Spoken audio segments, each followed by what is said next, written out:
Hi, everyone, and thank you so much for joining us tonight. I am Jessica Werner, a children's librarian at the Seattle Public Library. I want to welcome you all to our event tonight. Once I make my quick announcements, I will hand things over to our friends at the African American Writers Alliance. I am so thankful for their partnership on this program and want to recognize the incredible work that AWA has done building this program series for the library's Summer of Learning. Once we get started, I will turn off my camera and be in the background to monitor the chat just to make sure that no one crashes our Zoom event to create a nuisance. I would like to thank the Seattle Public Library Foundation and the Foundation's donors for supporting the library's Summer of Learning program. If you would like to learn more about the Summer of Learning program, please visit our website at www.spl.org/Summer of Learning. I also want to take a moment to recognize that we are living on Indigenous land, the traditional unceded territories of the Coast Salish peoples, specifically the Duwamish. I'm now going to hand the mic over to Noni and turn off my camera. Thank you all for joining. My name is Noni Urban, and I am a proud member of the African American Writers Alliance.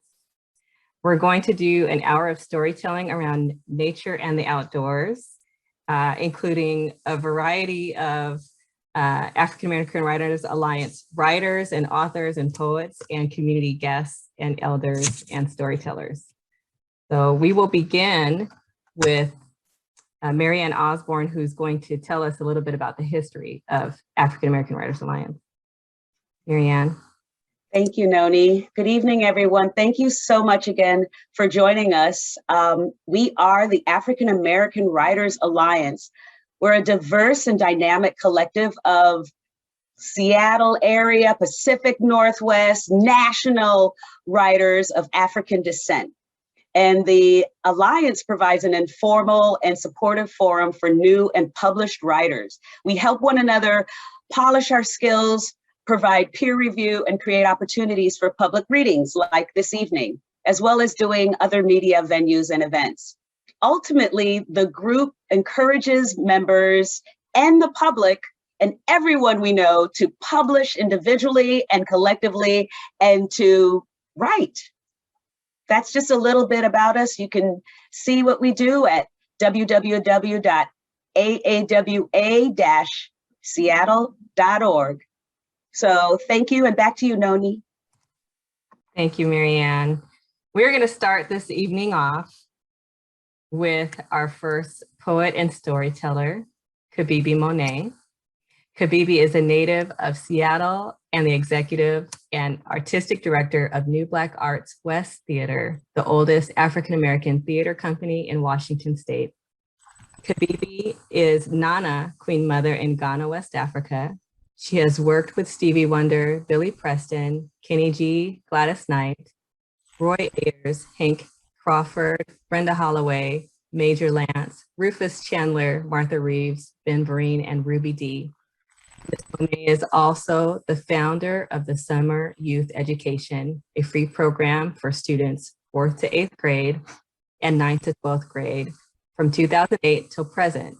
Studies include math, science, world history, media literacy, creative writing, and film. Nana Kabibi. Hello, hello, hello. Can you hear me? Can you hear me? We can. Yes, good, good. I am so delighted to be here this afternoon. And I'm sure you're going to love the things that are going to be presented tonight. Well, this afternoon, tonight, today. Thank you for having me. This is a piece that I wrote. I'm going to recite a poem. And this poem I just finished last night. So if I kind of stumble over it a little bit, please forgive me.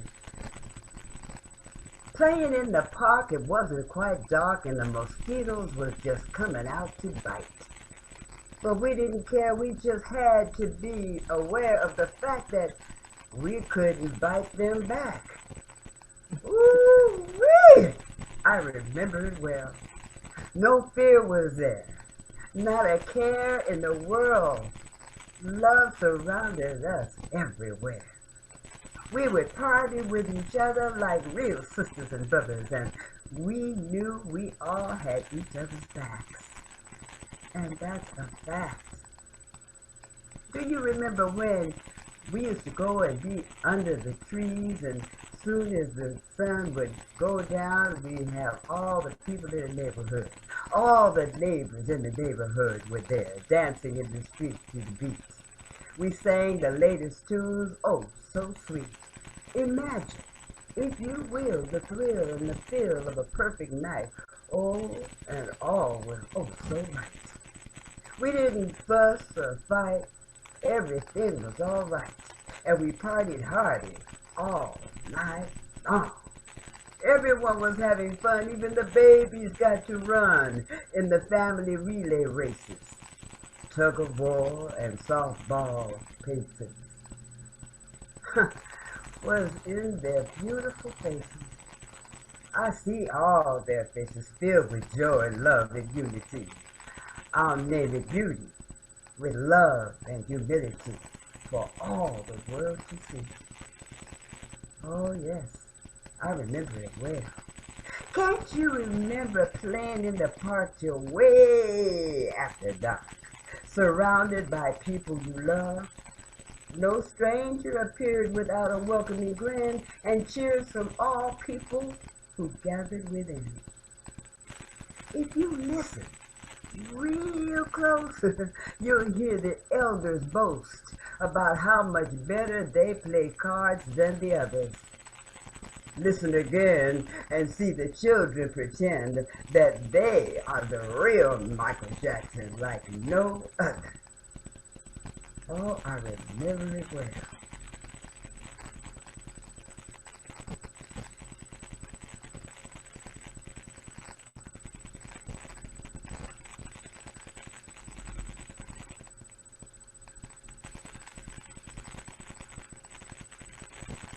I think something stuck.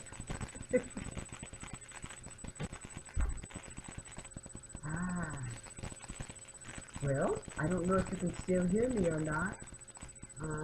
Nana Kabibi, we hear you. Oh, Can you see it now? I don't know if it's come up. I know there was a delay. okay. What's the deal? Well, talking about what's the deal? I'm the real Motown attraction, from Stevie to the Temptations, known throughout many nations. Please hit me up with some real good old-fashioned transition,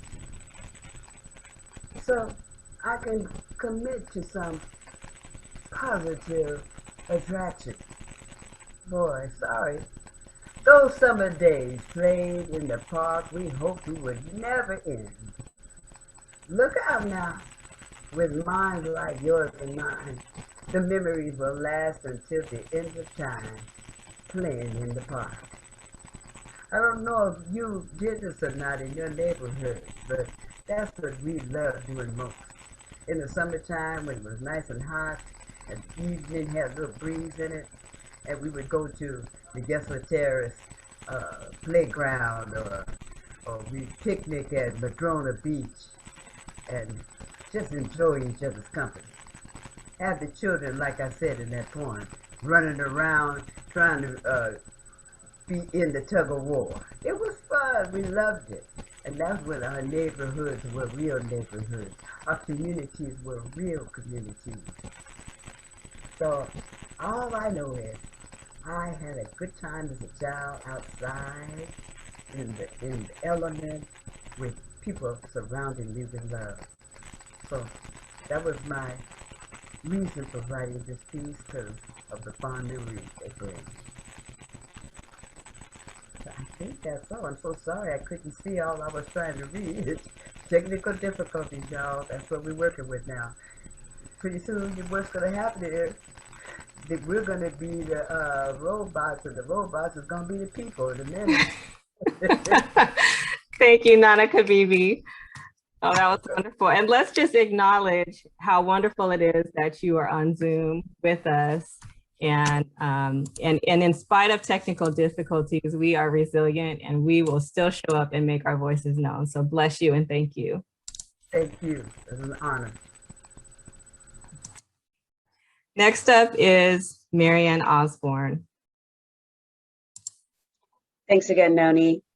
You're so glad to have you, Marianne. Let me let the world know who you are, who the rest of the world that doesn't already know. Marianne Osborne has been intrigued by stories and the art of storytelling since childhood. In middle school, she started writing stories, plays, songs, and jingles, and hasn't stopped since. Not one to be pigeonholed by genre or labels, Marianne utilizes various media to express and share her art, including acting, dance, voiceover, producing, and directing. Having lived and traveled abroad, Marianne is drawn to writing about the intersections of culture, history, clash, and social issues. She explores how these themes impact relationships and our shared future. Her first published short story, The Crew, can be found in AWA's 2018 8th anthology, Voices That Matter. She is currently putting the final touches on her young adult historical fiction novel, City Girl, Country Summer. You also can find Marianne's work on productions at the Mahogany Project, an arts organization where she serves as the executive director. Marianne. Thank you.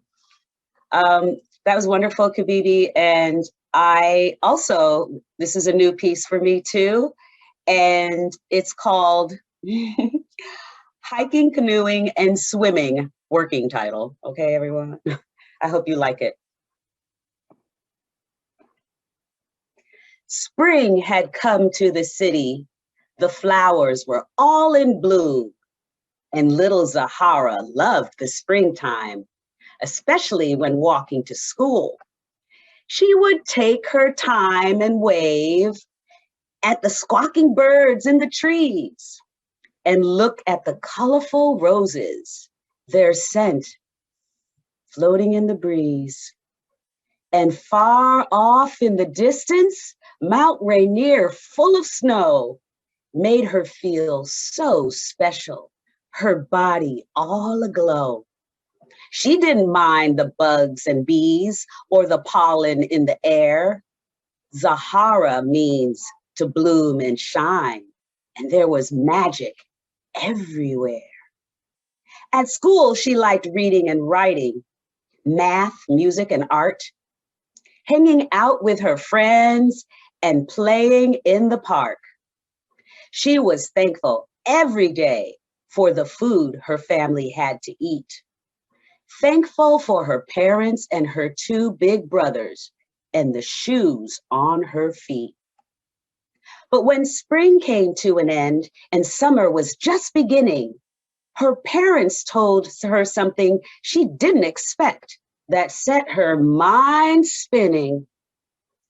"We signed you up for summer camp," said Mama. Zahara listened, stunned. "Hiking, canoeing, and swimming. You'll have so much fun." "I went to summer camp when I was your age," her daddy added in. "I remember all the laughter at the campfire with my friends." Now, Zahara loved her parents, always did what she was told. But she didn't want to go to some stupid camp, and she had to tell them so. Zahara started pleading to her mother and her father, "Please don't send me to summer camp. I won't be a bother. I'll clean the house. I'll do any chore. I want to stay at home. Don't send me off to summer camp. I'll be so alone." Mama said gently, "Baby, it's just for a week. And you won't be all alone. There's lots of new friends that you'll meet. And trust me, Zahara, when I say, don't worry so. We know you'll have so much fun. You'll be glad we had you go." Daddy said, "And when you come back from camp, oh, the stories you'll tell all of us. In fact, I could use a summer camp. You're kind of making me jealous." Still, she wasn't convinced. So that night before she went to bed, Zahara told her older brothers, and this is what they said.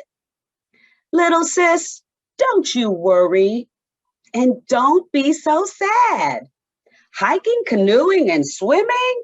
That camp doesn't sound so bad. At least you'll be having lots of fun instead of what Dad's gonna have us doing. Weeding, painting, fixing stuff. We sure won't be canoeing. And besides, didn't Mom and Dad tell you where you're camping at? You're going to Mount Rainier, little sis. And that was that. Now, Zahara was excited. And let me tell you why. She wanted to see Mount Rainier up close, under the big blue sky. The next few weeks, Daddy told her stories of when he was young, when he went off to his summer camp at 8 years old, how much he changed when he was done. You're 8 years old, just like I was, your first time away from home. Feeling lonely and even scared, maybe thinking you won't belong? Listen closely, Zahara, to what I'm telling you. Just be yourself. Know you are loved, and you'll be surprised what you can do. The night before she left for camp, Zahara checked. She had everything. Toothbrush, toothpaste, pajamas, hairbrush, towel, and swimming suit. Long pants, shorts, and shirts, sandals, and hiking boots. Hat, jacket, and raincoat, underwear, and sunblock. Lots of things for her to remember. Could there be something Zahara forgot? The next morning, she hugged her family and got on the summer camp bus, trying not to feel so lonely, trying not to feel so lost. When they arrived at the camp, everyone was moving in a blur. Kids, teenagers, and adults. Excitement in the air. Her cabin was called Chinook, like the salmon who swim so strong. There were 10 bunk beds, which meant 10 little girls. She hoped they would all get along. Zahara's bed was on the top. She'd never slept in a bunk bed before. She hoped she wouldn't fall off and roll hard onto the floor. Just then, she heard a bell ring. So she put her suitcase down and ran outside to see what was going on and why they were making that sound. Turns out the bell was to let everyone know that summer camp had begun. And from that day, when that bell rang, it meant they were all gonna have fun. The counselors talked about safety. She tried to learn everyone's names.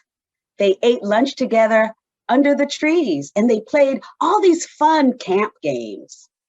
And peeking up between the trees, come to save the day, was Mount Rainier, her dear old friend, and she knew she'd be okay. The first night at the campfire, they learned about the stars, like the Big Dipper and the Milky Way. With binoculars, she saw Mars. In her bunk bed that evening, she giggled with the other 9 little girls. They laughed about all they did that day. And then something flew into her curls. She couldn't help it. She started itching and swinging her arms in the air. Bug spray. That's what she forgot. Mosquitoes buzzing in her ears. Then the counselor came and yelled, "Lights out, it's time to go to sleep." He closed the door. Everyone got quiet, and soon she was asleep. By day 2, she had made more friends, saw a deer, an eagle, and a hawk. The kids learned how to be good leaders and not be afraid of the dark. Day 3, they went hiking in the forest, full of hemlocks and spruces and pines. The trees helped her feel so calm that she lost all sense of time. In the afternoon, they went canoeing and swimming in a cool mountain lake. She had never rowed before in her life, and that night she felt her arms ache, but she couldn't wait to canoe again. The next day and the next day again. The days were passing by so quickly, and soon they would come to an end. And every morning when she woke up, she saw the mountain oh so high. It gave her strength, hope, and joy. She felt like she could fly. On the fourth day at the campfire, she told a scary story she'd learned from her dad. And when she said, "Boo," on the final line, her counselor fell off his chair. On day 5, they met with the park rangers, who let them wear their ranger hats and told the kids they were the future in keeping the forest intact. The mountains, animals, trees, fish and water, insects, and the air have to be treated kindly, they said, have to be shown lots of care. And even if you're a little kid, there's plenty you can do to make sure that we live in harmony, a healthy world for me and you. When day 6 came, she cried silently. Zahara knew she would soon be home. And while she missed her family, she knew that she had grown. Just like her daddy had told her, something inside her was stronger. She had more trust and belief in herself and wasn't afraid any longer. On the 7th day, her last one at camp, she gathered phone numbers from her new friends. Everyone had come from all over Washington. They promised to see each other again. When she got home later that night, back together with her family, Zahara told them stories about the camp, her walking in the trees, hiking, swimming, and canoeing, Mount Rainier and the animals she had seen, how she wanted to be a camp counselor when she became a teen. Zahara was true to her name. That summer she shined and blossomed, hiking, swimming, and canoeing. Zahara, you are awesome. And that's it. Thank you. Thank you, Marianne. And this is the downfall of Zoom, right? We can't all unmute. So I'll just snap as much as I can for everyone that I see on the screen. Wonderful. Thank you. Thank you. Our next poet is Margaret Barry. Now let me see here. Hello, Margaret. Hi. Margaret is a loving community and family, is loving of community, family, neighbors, and friends. She grew up in the Central District of Seattle, where it was a village. Margaret Barry completed a BA in Human Development and completed an MA in Human Development in Pacific Oaks College Northwest. Margaret has 3 major goals as a lifetime learner: continuously develop her writing skills, thrive in and support her intergenerational community, and a commitment to learn, a commitment to team build and open dialogue. She's presently assembling her work into a collection of poetry and short stories to be published. A member of the African American Writers Alliance, or AWA, Margaret serves as treasurer. Her work has been published in the 2018 AWA anthology, Voices That Matter. She's also a member of the Renton Writers Workshop and published poems in their 2018 anthology, Spotlights. Among her venues in Greater Seattle are Writers Read at Columbia Library, Elliott Bay Book Company, Columbia City Gallery, Third Place Books, Onyx Fine Arts Collection, James and Janie Washington Foundation House, Ben 41 Poetry, and the Highline Heritage Museum. Margaret is a decade-long volunteer with the Seattle Public Library and the High Point Book Group. Thank you, Margaret. Well, thank you, Noni. That was very nice. I just want to just acknowledge all the AAWA members and the Seattle Public Library and our guests today. Thank you for being with us today. I'm going to read 5 short poems. The first one's a story, and it's for all the families who have a missing father. And it's about father and nature. So that's my first one that I'll do. And it's called A Gift. He's gone. We were never told. I was 3 years old and he was 2 and she was 1. At first wasn't aware father was gone. Over time, felt a loss, but didn't have the words to think it or even speak it yet. Outdoors, I watched my friends with their dads, heard them call them daddy, yet he was gone. And even so, I knew he liked being outdoors. I visited my aunts in California when I was 21. Sadly, they said they didn't know where their brother was, or even if he was still alive. They asked me if I wanted to go to Disneyland. I said, no, I want to go to the ocean. Oh, wow.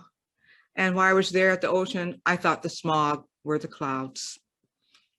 Now, 50 or so years later, I write about my father, about how he loved being outside in the open air, al fresco.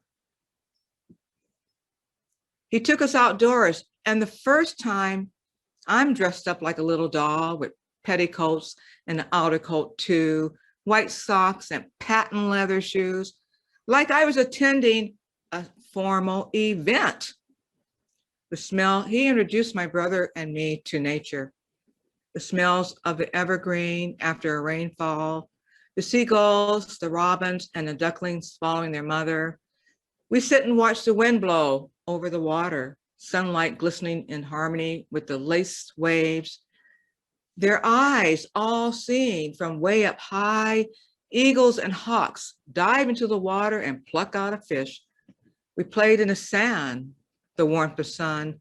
He taught me the silence, a quiet piece of nature, in a way of moving, a slow and a steady exploring all that there is of Mother Earth. My father gifted us nature. Even when I'm indoors, I'm outdoors, a forever way of being loved, looking, listening, and touching. Go outdoors. The next one's called The Flood. Don, oh, it's ringing the bell. Oh, who? Oh, the wind. I opened the door, looked out with a stare, but no one was there. She rang the bell. What was she bringing? She's bringing a warning. Her wind is blowing, swirling around the house, and the rain was pouring down. What a night. Then we found the warning. We found the flood in the back. The flood. The next one is called Summer Storm. On a late Monday night, as quiet as mice, smoke came moving in like haze in the night. We thought it was a slow burning log from Canton Long. We closed the windows, turned on the fan, had a mind to speak to that Parks Department man. But oh, no, no, no. The smoke, it was everywhere, covered all of the city and beyond. As the sun tilted toward the dusk, the red hot skies in the south and west was from Oregon and Washington. Oregon and California. And as the sun tilted toward dawn, red hot skies was from Eastern Washington. Air quality index, very unhealthy. Can't breathe, can't breathe, can't breathe again. Summer storm. A cedar. A beautiful young cedar, perfectly shaped like an afro hairdo, color of rosewood. All the leaves were skeleton, like a delicate skeleton fading away, but not before one sees the forest through her tree, a cedar. Thank you. And the last one is called Purpose. Purpose. Trees cleanses the air we breathe. Rain purifies and nourishes us. The spider catches the flies, and the sun warms our bones and shows us a way, shows us the way. Darkness shows us the stars. The universe keeps us thriving and flourishing. The moon sways the tides and swings our moods. We all have a purpose. It's what we love to do. And then a mosquito came by and landed on my hand. I started screaming, hollering, and whacking it away. I wanted to kill her. What's the purpose of a mosquito? Thank you. That's it. Oh, Margaret, sorry. Thank you so much, Margaret. You're welcome. Read those over again. I feel like I only had a moment with each of them, but thank you. Those were lovely. All right, our next poet is Asia Renee. And let's see. Now, Asia, maybe here you are. Hello. Hi. So you're here with us. So Asia says poetry was one of her first outlets. It's a way of connecting with herself with others. When she performs she engages people in different experiences that she has lived, encouraging them to connect with their most authentic selves. She was born in Atlanta and one of our newer members of AWA, and we are delighted to have you, Miss Asia. Thank you. The piece I'm going to read today is fairly short, but it was inspired by me sitting outside in nature, and I was watching trees sway in the wind, and then this poem came about. It's related to like activism and trees. I've made a small correlation there.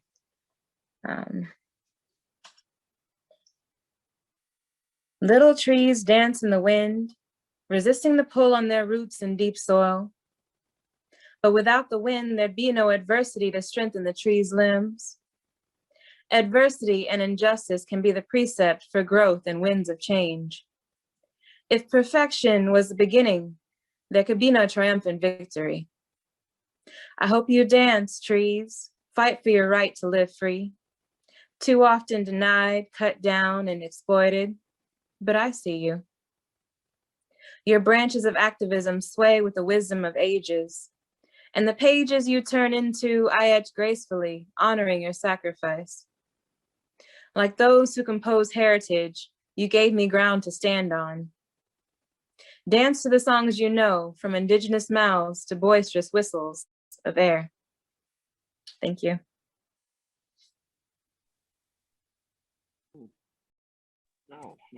Thank you, Asia. Lovely. All right, our next storyteller is a guest of ours who we are honored to have with us, Mr. Gerald Donaldson. Good evening.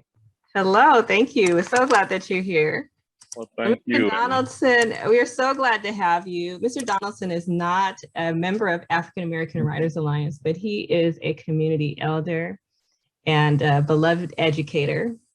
He's a family specialist at Seattle Public Schools, and for more than 26 years has been known as Mr. D by thousands of young children who are now adults who have their children in school and sometimes even their grandchildren. So having seen Mr. D in action, I've seen him with, his earpiece in and his papers and legs, children around him and helping families. And, it personally, Mr. D, know that there's so much love for you. And anytime that your name is mentioned in any room I'm in, it is always so much love. And so thank you so much for showing up all the time, every day, in your work capacity, in your loving capacity. For so many, you are an example. And we're grateful for you. So glad to hear about your storytelling of nature in the outdoors, Mr. Gerald Donaldson.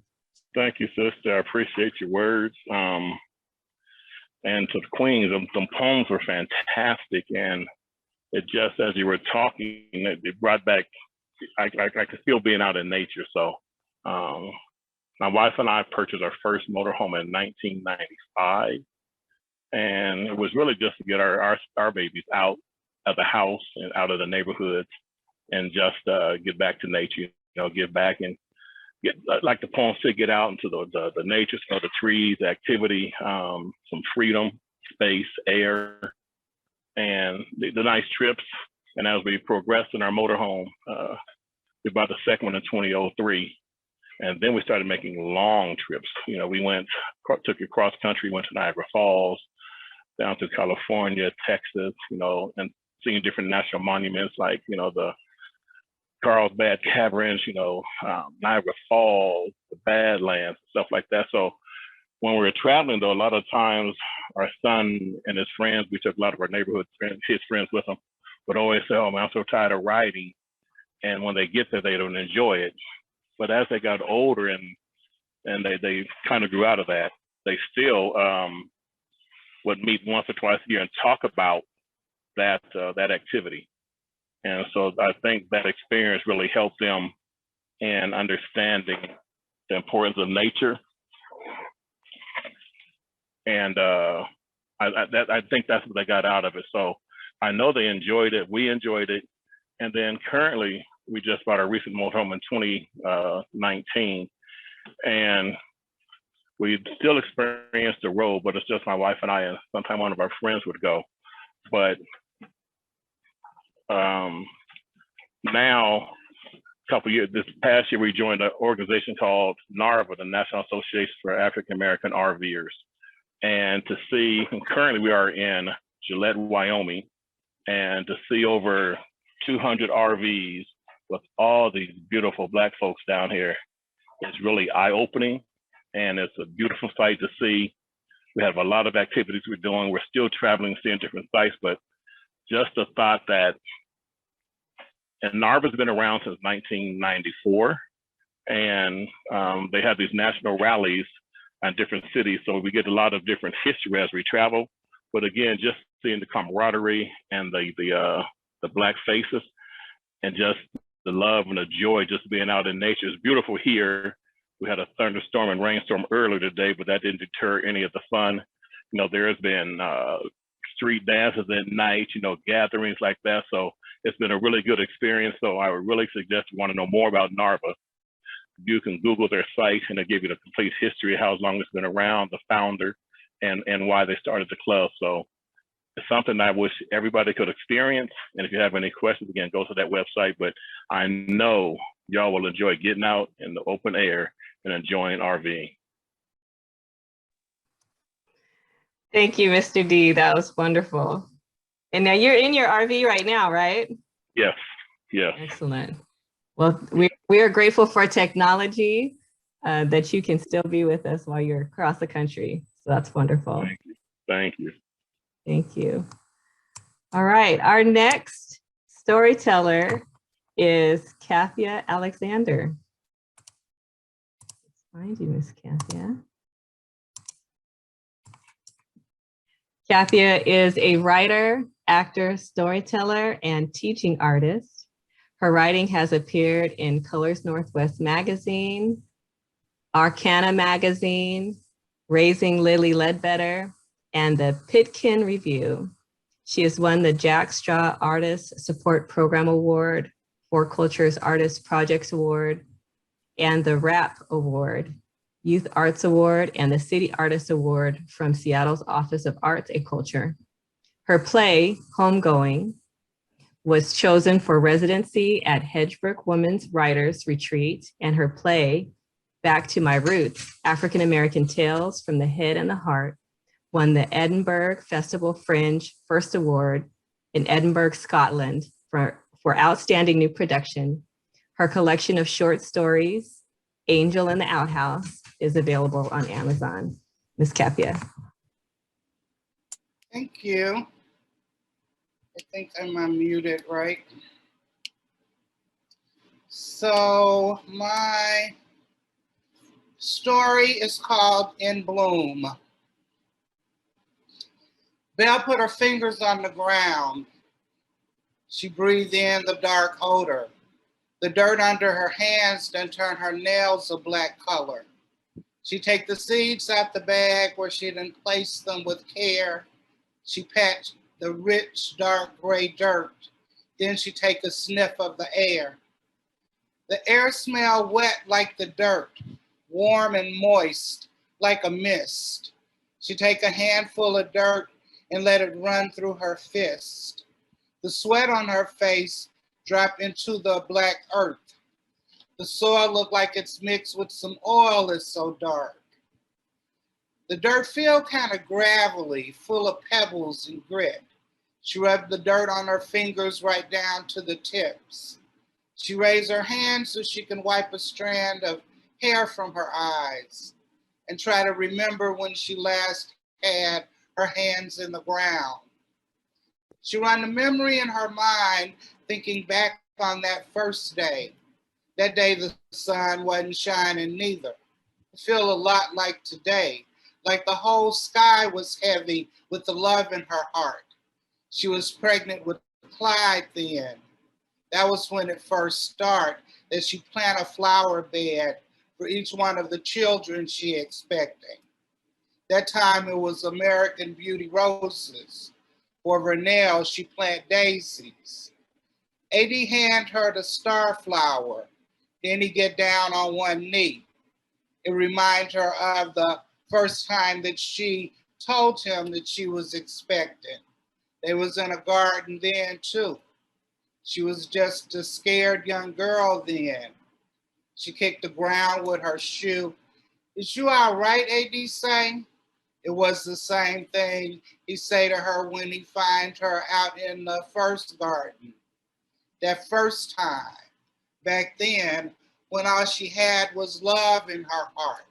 The sound of him walking up behind her would give her such a start. It was a game that they played to see if he could not scare her. When she had her hands in the dirt, she was almost so much in her head that she would jump near a foot whenever someone come up behind her. But it was mostly AD. He walked so soft on the ground then. I'm fine, AD, Belle, she say as she pushed the seeds in the bag over to AD with her foot. He lay a towel on the ground so that his pants don't get dirty. Sometime AD seemed to act so much more like a lady than Belle ever done. She liked the dirt on her knees, like the feeling that come over her when she feel her bones squeeze the soil beneath her skin. AD take his seeds out the box, but first he put on his gloves. He liked to keep his hands soft.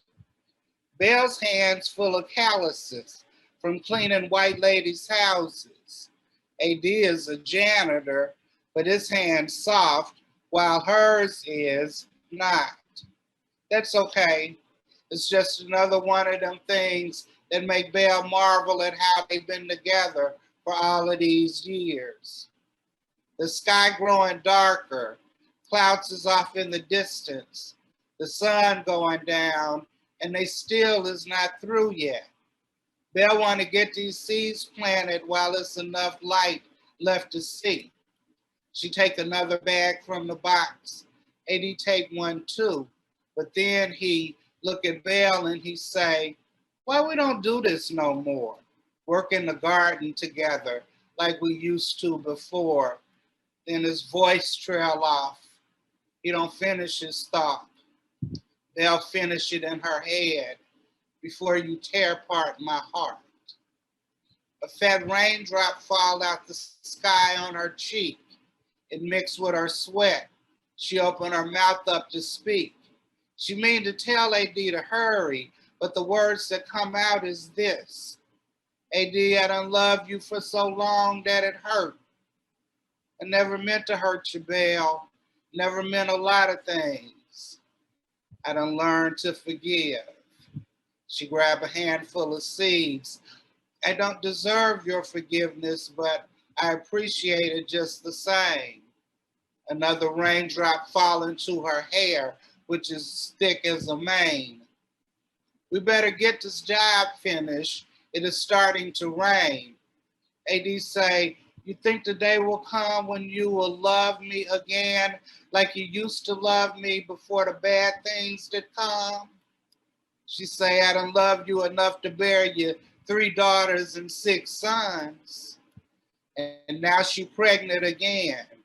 She told AD today, as soon as he heard, he had suggested that they go get the seeds and plant the new flower bed for the baby. He had always connected a new pregnancy to them planting. They'll want to grow something beautiful, something that will last forever. They plant an allamanda bush because it grows so tall and sturdy. She naming this baby after her daddy. Since his initials is AD, Belle decides she gonna name the baby Amanda Denise. She knows it's gonna be a girl, even though the doctor said that she couldn't. She always know the sex of her babies, had for all of her children. And she knows she gonna be beautiful, just like a pretty old daddy. She choose the flowers for the dreams that she had for the baby. So they planting blanket flowers, because Belle always wanted to be warm. Belle reached down and pushed the wildflower seeds in the soil. She also planted forget-me-nots, because Belle want to always remember holding this last child to her breast and breathing the sweet smell of her skin. All the flowers they planting will come back year after year. The seeds will fall back down to the earth and will all bloom again. And she plants some blazing star, because that's what Belle wanted her daughter to be, a blazing star shining bright for the whole world to see. The rain falling steady now. It's coming down a little harder. They'll take out the last packet of seeds from the bag and she holds them in her hand. These ones is called Jacob's Ladder. She picked that one so the child will have a straight path to heaven. AD plant Jack in the pulpit because of him being a preacher. He also plant a knight in white satin because that's what he want to be to his daughter. Belle could have told him that there's no such a thing as a knight who gonna come to her rescue all shiny and bright. That's a white girl's fairy tale. Belle is showing that now. A colored woman got to know to expect some heartbreak and sorrow. We can be happy again even after all of this time, AD, he say to her. Belle keep her eyes to the ground. I don't expect happy, Belle, she finally say. All I want is for God to stop treating my heart like it's his plaything. But I know what I want don't make God one bit of difference. She hear a clap of thunder rolling from somewhere way off in the distance. She pat the last of the dirt onto the top of the flower bed. She tried to stand up, and AD, he hold out his hand. When he give her hand to him, he smiled just like a fool. Forgive.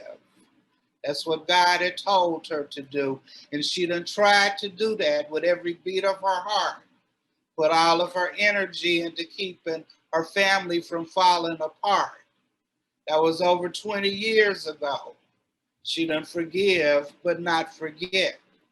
But ain't no sense in holding on to the things that don't count. She look at AD and see that his face is all wet.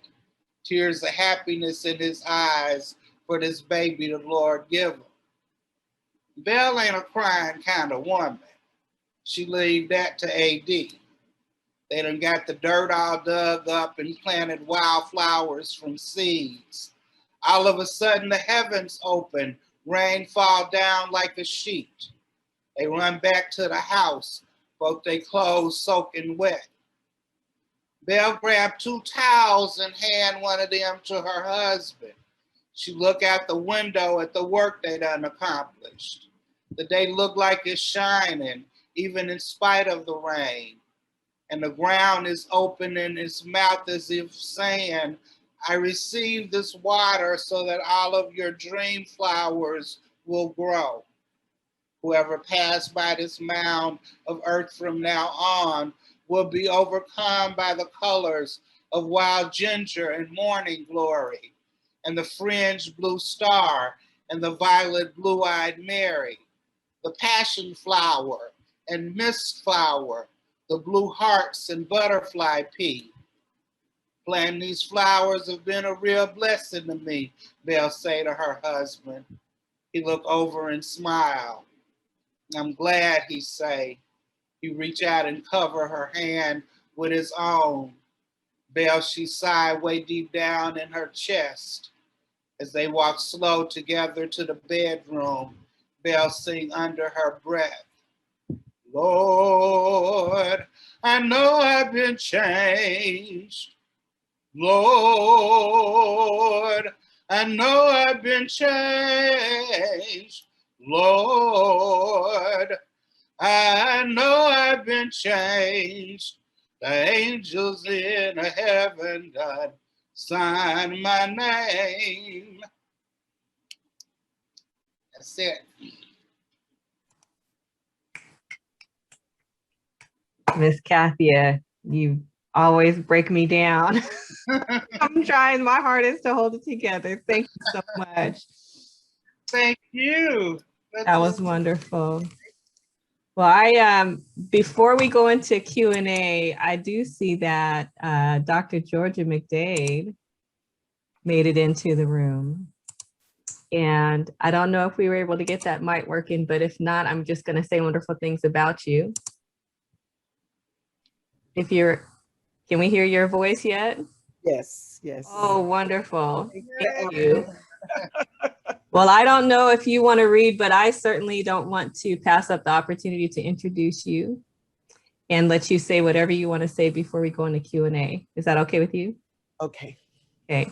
Dr. Georgia McDade, Georgia Stewart McDade, is one of our organization's charter members. She's an all-around champion for Black writers everywhere. Some of her published work includes her 4 volumes of poetry called Outside the Cave, as well as Observations and Revelations, which are stories, sketches, and essays.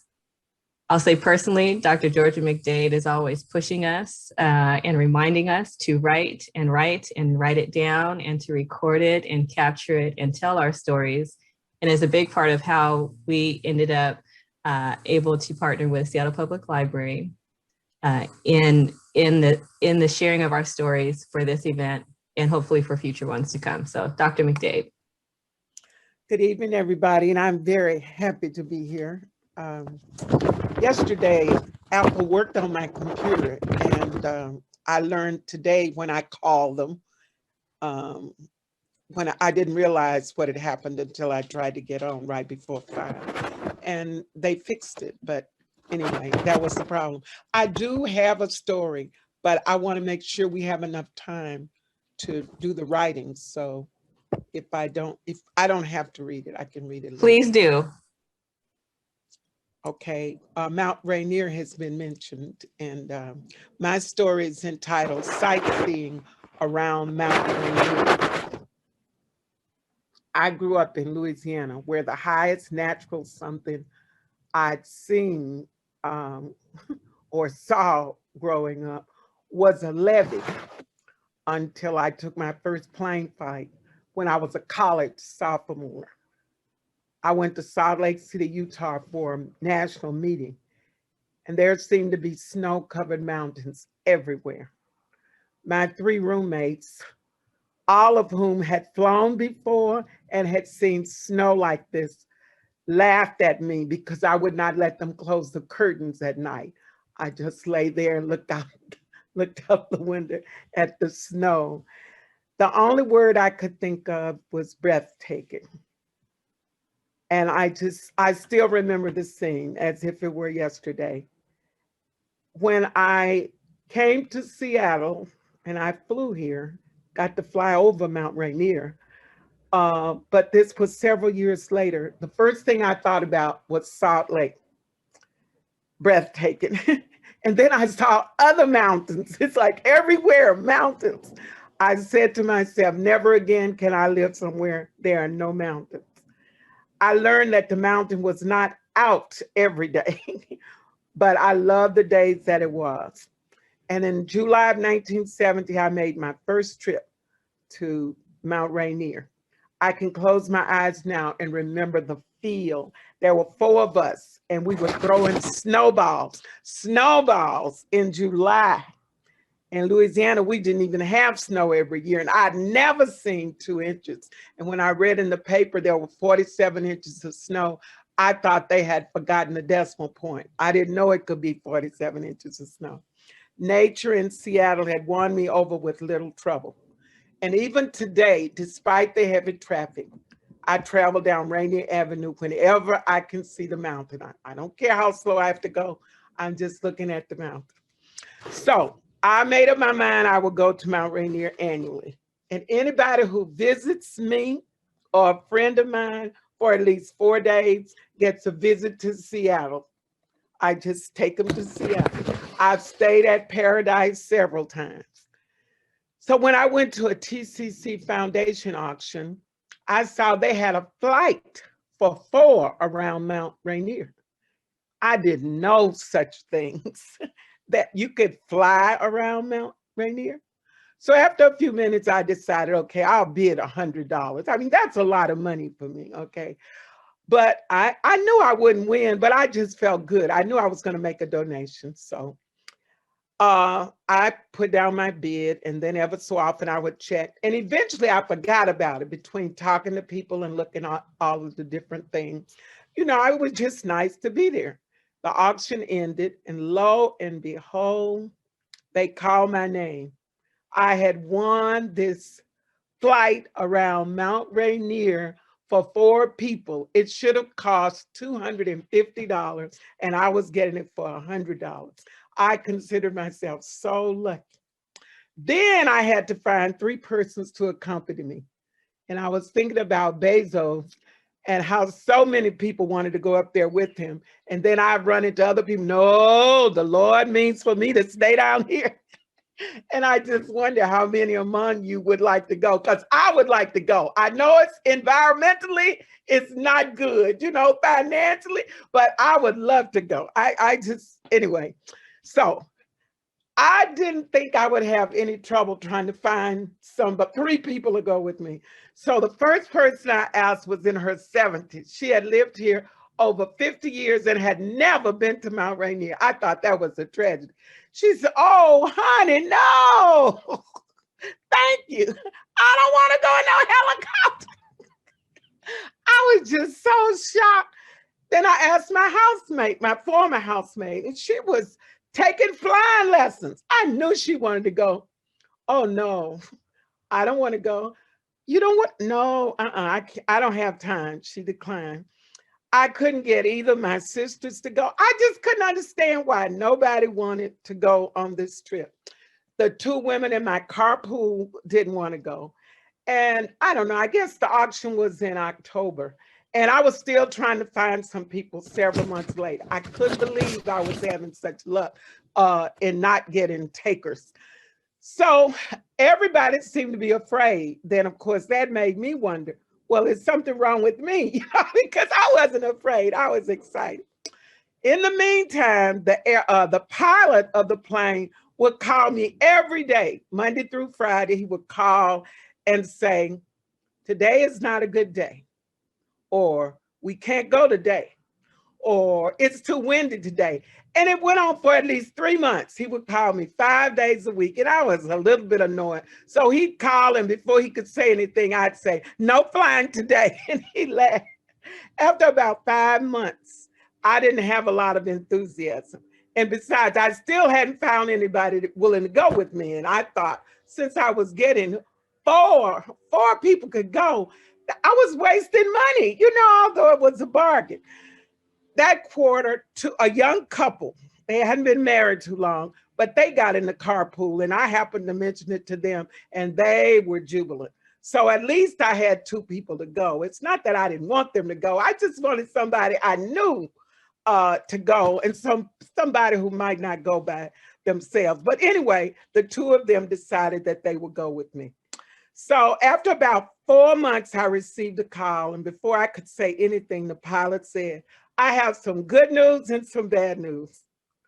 Startled, I said, what? Well, he said, the good news is that we can fly today. The bad news is I won't be your pilot. Now you have to understand that I have been talking to this man probably 6 or 7 months, 5 days a week. And I never seen him, I didn't know him, but we had these nice conversations every morning before he called me at the college. So every morning before I went to class, I'm not going. So I just really couldn't believe it.